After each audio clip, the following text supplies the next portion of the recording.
안녕하세요. 저는 오늘 제가 최근에 겪은 정말 말도 되지 않는 일을 말씀드리려고 합니다. 아마 많은 분들이 안 믿으실 수도 있을 만큼 드라마나 영화에서나 나올 법한 소재이지요. 하지만 제가 그걸 겪었고 너무 속상한 마음에 이렇게 말씀을 드리게 됐어요. 우선 저는 32살 여자입니다. 결혼을 한 지는 1년이 조금 넘었고요. 남편은 저보다 2살 연하입니다. 제 친구의 지인 소개로 해서 우연히 만나게 되었고 2년 정도 연애를 하다가 결혼을 하게 되었어요. 남편은 저보다도 2살이나 연하다 보니까 아직 사회초년생 무렵이었고 그나마 조금 더 안정적이고 자리를 잡은 제가 남편과 연애를 할 때 항상 돈을 더 부담했던 것 같아요.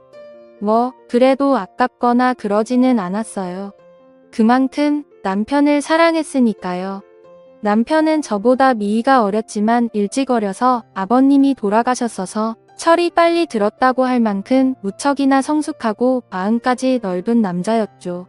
그렇기에 저보다 돈을 좀 못 벌고 했어도 그동안 만났던 남자들보다 훨씬 사랑한 마음이 컸고 그래서 결국 결혼을 하게 됐답니다. 결혼을 할 때도 남편 쪽에서 시어머니는 저를 반대하실 이유도 없었고 너무 쉽게 승낙을 받았지만 저희 집 부모님은 저희 남편을 상당히 못마땅히 하셨습니다. 부모님이 한 분이 안 계신단 것도 좋게 보지 않으셨고 형편이 좋지 못하다는 거나 나이가 어리다는 것 그리고 남편이 직장은 다니지만 그렇게 자랑할 만한 직장은 아니고 어떻게 보면 변변찮은 직장이었기에 저희 부모님은 정말 많은 반대를 하셨지요. 하지만 자식은 부모 없다고 하죠. 저희 부모님도 결국에는 제 뜻을 따라주셨고 결국 결혼을 하게 됐답니다. 결혼 비용은 당연히 제가 더 많이 부담했고요.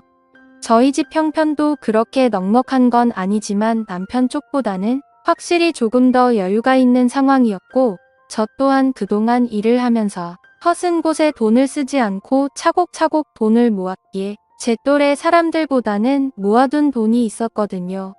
그래서 대출을 좀 꺼서 저희 쪽에서 거의 다 내고 집은 제 명의로 해서 결혼을 했답니다. 이건 남편과 저와의 기본적인 설명이고요. 이제 제 여동생 이야기를 꺼내야 될 것 같네요. 저는 형제 중 여동생 하나 있어요. 여동생은 저랑 5살 차이가 나죠. 저랑은 완전히 정반대의 스타일이랍니다. 여자들끼리 흔히 여우라는 표현을 많이 쓰잖아요. 딱 저희 동생이 그런 스타일이에요. 질투심도 엄청 많고 어렸을 때부터 부모님 사랑을 독차지하고 싶어서 저에게 피해를 주면서까지 몹쓸 행동도 참 많이 하는 아이죠. 그에 비해 저는 여우보다는 곰 같은 스타일이라 동생이 그런 행동을 해도 알면서도 그냥 당해졌던 것들이 정말 많고 그냥 그런 모습도 귀여워 보였답니다. 그리고 나이가 먹으면 바뀔 거라 생각했죠. 하지만 여동생은 나이가 먹을수록 더 철이 없어졌고 자기 멋대로였어요. 어렸을 때부터 남자친구를 사귀기 시작해서 톡하면 거짓말치고 집에 들어오지 않는 게 일상이었고 그래서 부모님 속도 많이 썩이고 대학교 가서는 남자를 잘못 만나서 애를 가진 적까지 있습니다. 그때 저희 집은 정말 난리가 났었죠. 고작 20살애가 그것도 자기랑 동갑내기인 남자랑 사고로 애를 만들어 왔으니까요.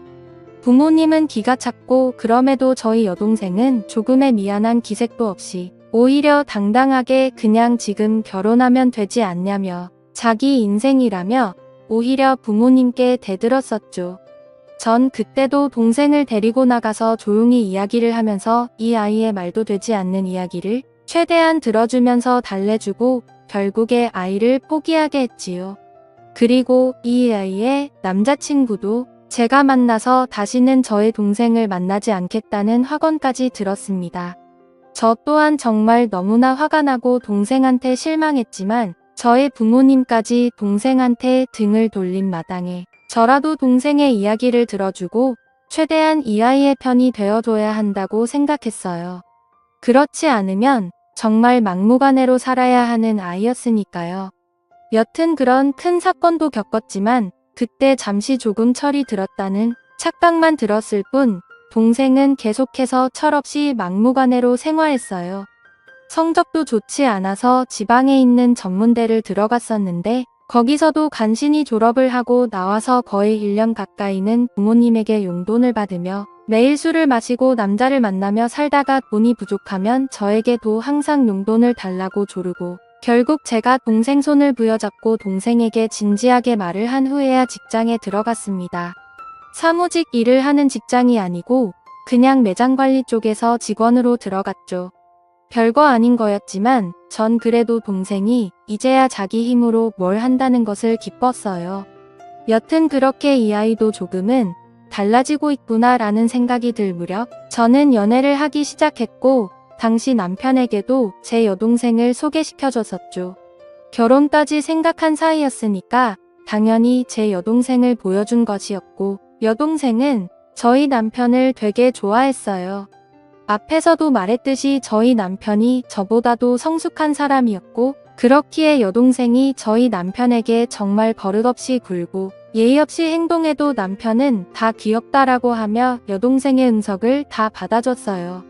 그러다 보니까 어느 순간부터는 여동생이 먼저 저희 남편을 불러서 같이 놀자고 조르기 시작했고요. 저는 그래도 여동생이 저희 남편을 좋아하고 잘 따르는 것에 안도를 하고 남편 또한 여동생을 정말 귀여운 동생이라고 생각하는 것이 보여서 결혼 전부터 셋이 종종 모여서 많이 놀았습니다. 그리고 여동생이 남편에게 따로 연락을 하고 만나자고 전화를 해도 저는 그냥 아무렇지도 않았어요. 왜냐하면 여동생이 워낙에 철부지다 보니까 친구도 몇 명 없거든요.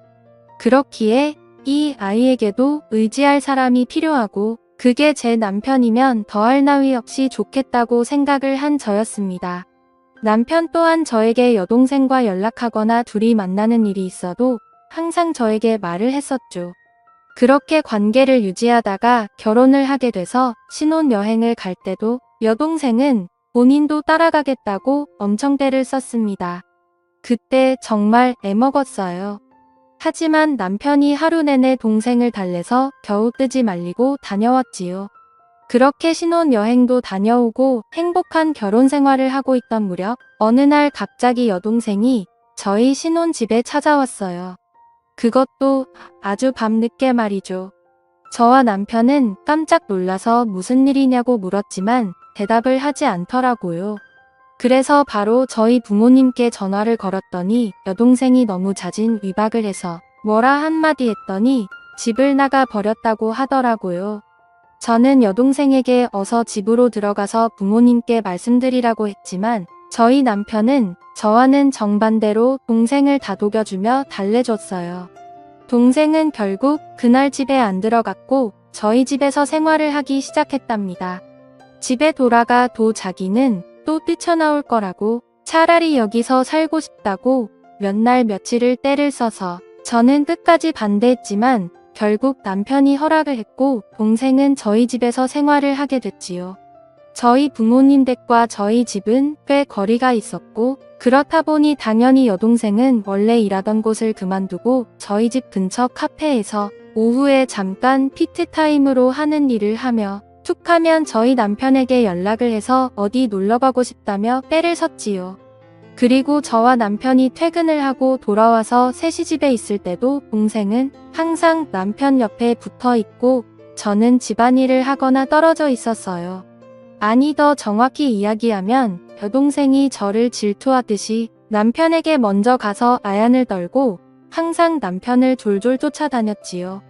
저는 이런 여동생의 모습에 화가 나기도 해서 남편에게 가끔씩 투정을 부린 적도 있지만 남편은 제 여동생이 어렸을 때 그런 큰일도 겪었다는 거에 안타깝게 생각한다면서 저의 투정보다는 항상 여동생을 더 먼저 신경 쓰기 시작했지요.